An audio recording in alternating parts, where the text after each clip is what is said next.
السلام علیکم ورحمۃ اللہ وبرکاتہ۔ الحمد للہ الذی خلق السماوات والارض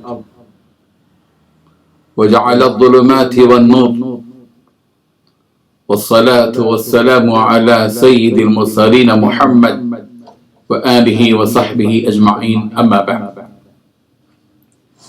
حضرین و ناظرین، یہ درس نمبر 572 ہے اور سورہ انعام کی 2 آیتوں کی تشریح کی جائے گی، آیت نمبر 120 اور 121۔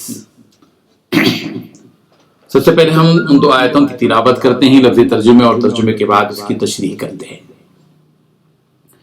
اعوذ باللہ من الشیطان الرجیم، بسم اللہ الرحمن الرحیم۔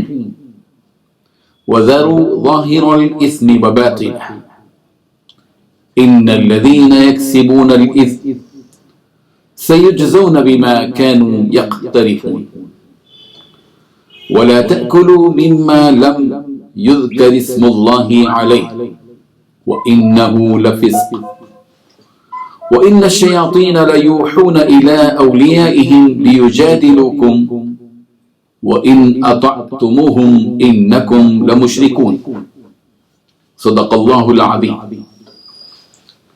وذروا، اور تم چھوڑ دو، ظاہر الاثم، ظاہر گناہ، وباطنہ، اور پوشیدہ گناہ۔ ان الذین، بلا شبہ وہ لوگ جو یکسبون کرتے ہیں الاثم گناہ، سیجزون عن قریب وہ جزا دیے جائیں گے، بما اس کے ساتھ جو کانو تھے وہ یقترفون گناہ کرتے۔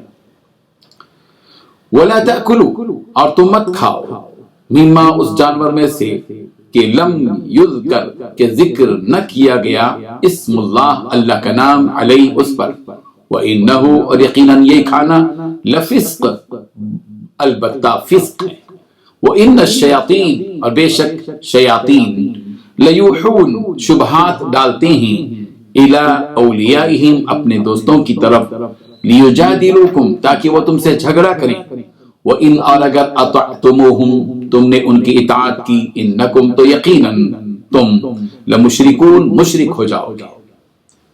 ترجمہ یوں ہے، اور ظاہری اور پوشیدہ ہر طرح کا گناہ ترک کر دو۔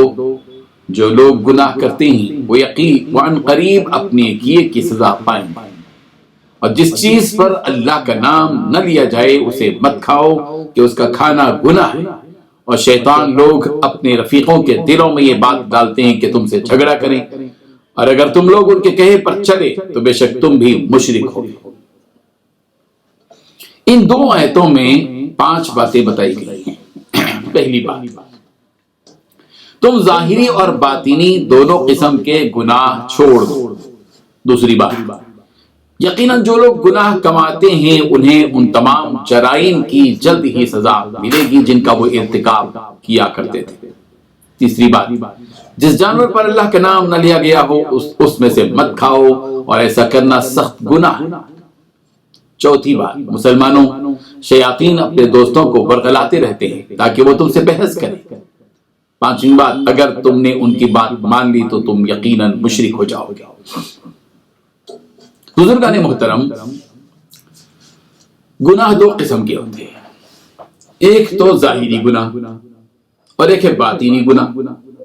ظاہری گناہ وہ ہے کہ آدمی چوری کرتا ہے، زنا کرتا ہے، شراب پیتا ہے، غیبت کرتا ہے، جھگڑا کرتا ہے، گالی دیتا ہے، ظلم کرتا ہے، یہ سارے ظاہری گناہ ہیں۔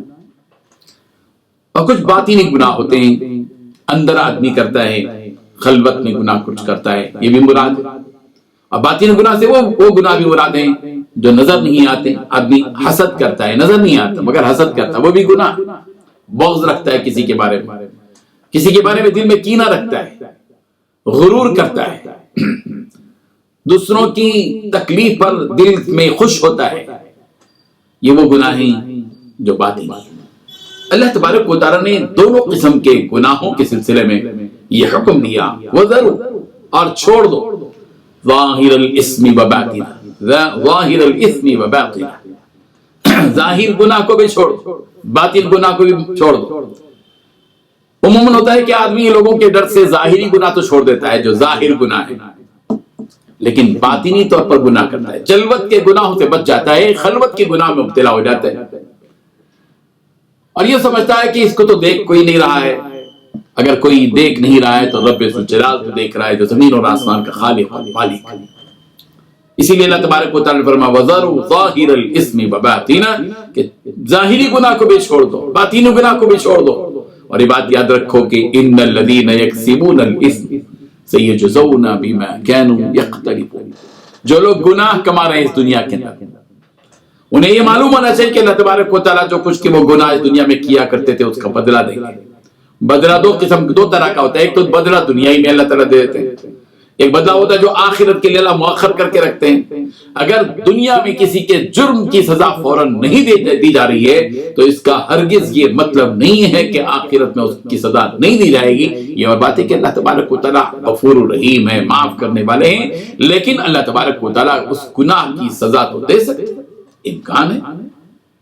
اسی لیے اللہ تعالیٰ فرما رہے ہیں کہ اس بات کو ذہن میں رکھو کہ جو کچھ کے گناہ تم اس دنیا میں کما رہے ہو اس کا بدلہ اگر دنیا میں نہیں تو آخرت میں تو ضرور ہوگا۔ اور تیسری بات یہ بتائی جا رہی ہے وَلَا تَأْكُلُوا مِمَّا لَمْ يُذْكَرِ اسْمُ اللَّهِ عَلَيْهِ، پچھلی آیت میں بات بتائی گئی وَكُلُوا، کھاؤ وہ جانور کھاؤ جس پر اللہ کا نام لیا گیا، اور یہاں کہا جا رہا ہے وَلَا تَأْكُلُوا مما لم یذکر اسم اللہ علیہ، ایسے جانوروں کو مت کھاؤ جن پر اللہ کا نام لیے بغیر ذبح کر دیا گیا ہو۔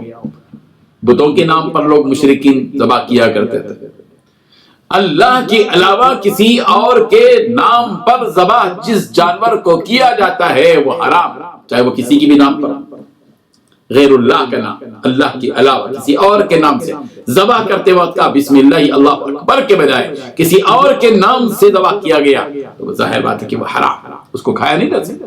وَإِنَّهُ لَفِسْقٌ، اللہ تعالیٰ فرمانے کہ فسق ہے، فجور ہے، برائی ہے، جرم ہے۔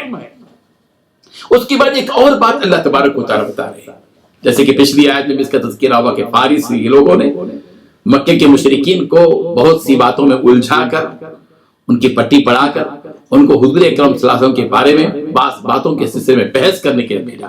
فارس کے لوگوں نے سکھایا اور آ کر مکے کے مشرکین نے بحث شروع کر دی۔ اللہ تعالیٰ فرما رہے ہیں وَإِنَّ الشَّيَاطِينَ لَيُوحُونَ إِلَىٰ أَوْلِيَائِهِمْ لِيُجَادِلُوكُمْ، کہ یہ شیطان لوگ اپنے دوستوں کو پٹی پڑھاتے ہیں، ورغلاتے ہیں تاکہ وہ تم سے آ کر بحث کریں، جھگڑا کریں۔ فیصلہ کن بات بتائی گئی وَإِنْ أَطَعْتُمُوهُمْ إِنَّكُمْ لَمُشْرِكُونَ، اگر تم ان بدماشوں کی بات مانو گے، ان شیطانوں کی بات مانو گے، ان خبیث لوگوں کی شرارت پسند لوگوں کی بات مانو گے، ان کی اطاعت کرو گے، ان کے کہنے میں آ جاؤ گے، یاد رکھو اللہ کا یہ فیصلہ ہے إِنَّكُمْ لَمُشْرِكُونَ، تم مشرک ہو جاؤ گے۔